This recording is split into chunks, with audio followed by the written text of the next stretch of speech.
Did you know that it's possible to get high off what we refer to as negative emotions? This may seem absurd and like S&M, but in inquiring into what sensations are essentially made of, and all emotions that are deemed negative by the mind are in their first initial arising, in the immediacy of the innocence of fresh experiencing, there is only raw sensation, raw energy that is later conceptualized as negative, unpleasant, or an emotion like anxiety, depression, resentment, anger. So if we look directly into the experience of the sensation of the body, we will find that inevitably, as we look, we discover that the only substance there is the awareness that is aware of the sensation. The sensation does not have a separate and independent reality apart from the reality of awareness. There is only the reality of awareness that is aware of itself in the form of this sensation. This sensation arises, whatever the intensity or the topology of it in our visceral sensing, it is made of awareness modulating itself within itself. And it's thought, which is another modulation of awareness within awareness, like a wave within the ocean of awareness, or current within the ocean of awareness, that conceptualizes that sensation as an emotion, such as anxiety, depression, or whatever. And either in that thought or in a later thought, there will be possibly the identification of I awareness with the emotion. I am depressed. I am anxious. I am angry. So the I awareness has been conceptually identified with an emotion, and it will seem as if I am angry. So we as awareness have seemingly overlooked our true nature and believed instead of experiencing our true nature that we are depression, we are anxiety, we are fear, we are an emotion, or we are affected by an emotion.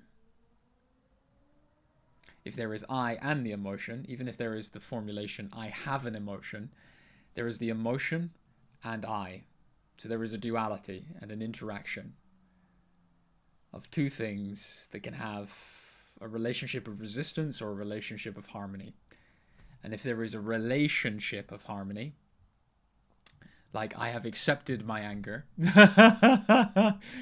there is the inevitable switch that is bound to take place because there are no fixed points and positions in the flow of manifestation. It's constant change.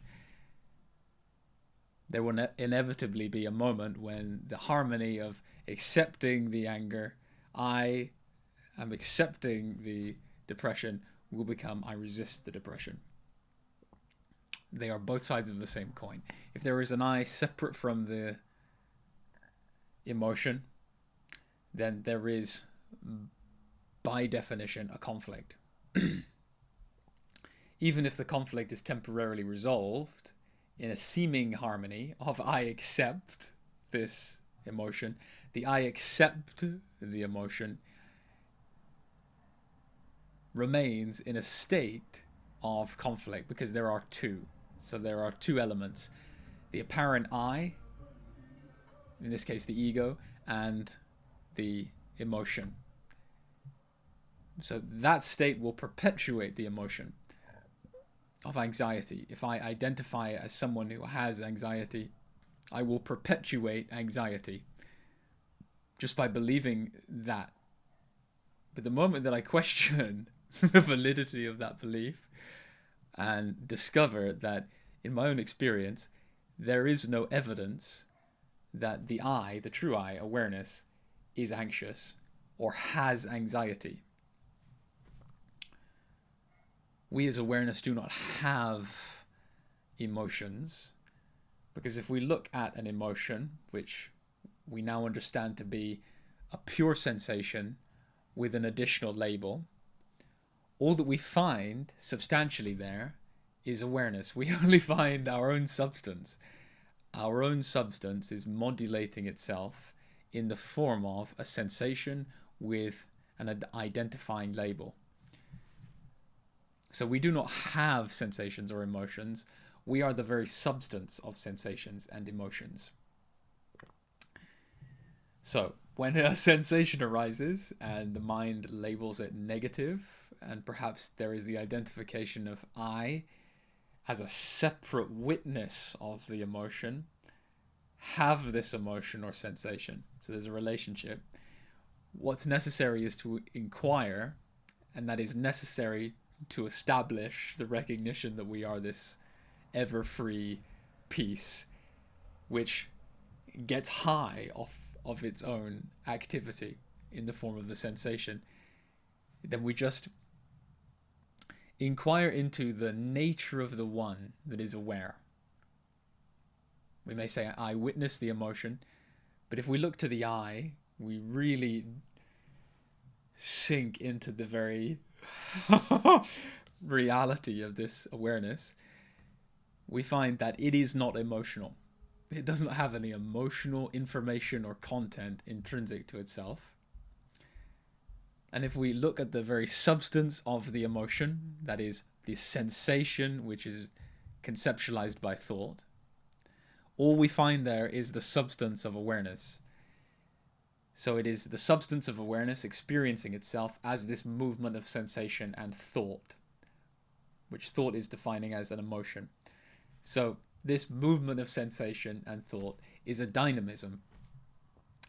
That dynamism, when experienced as made of awareness, is experienced as the nature of awareness, which is peace, happiness, love, beauty, intelligence. So we get high as awareness off our own manifestation, which is the entire cosmos, all existence.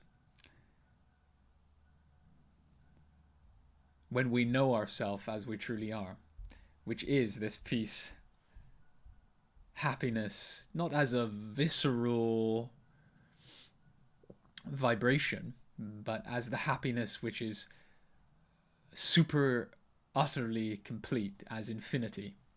And infinity is not a dynamism, but infinity is the very substance of all dynamism. So the ultimate happiness is the non-dynamic completeness of utter stillness as infinity.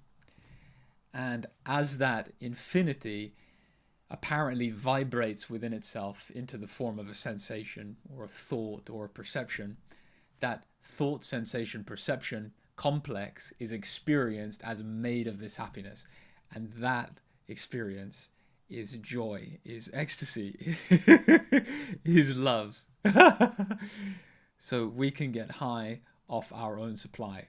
And this supply that is our own is this infinity of our being.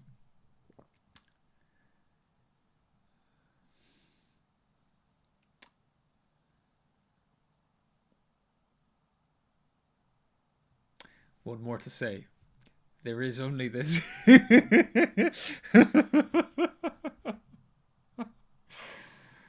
This infinite being that we are. And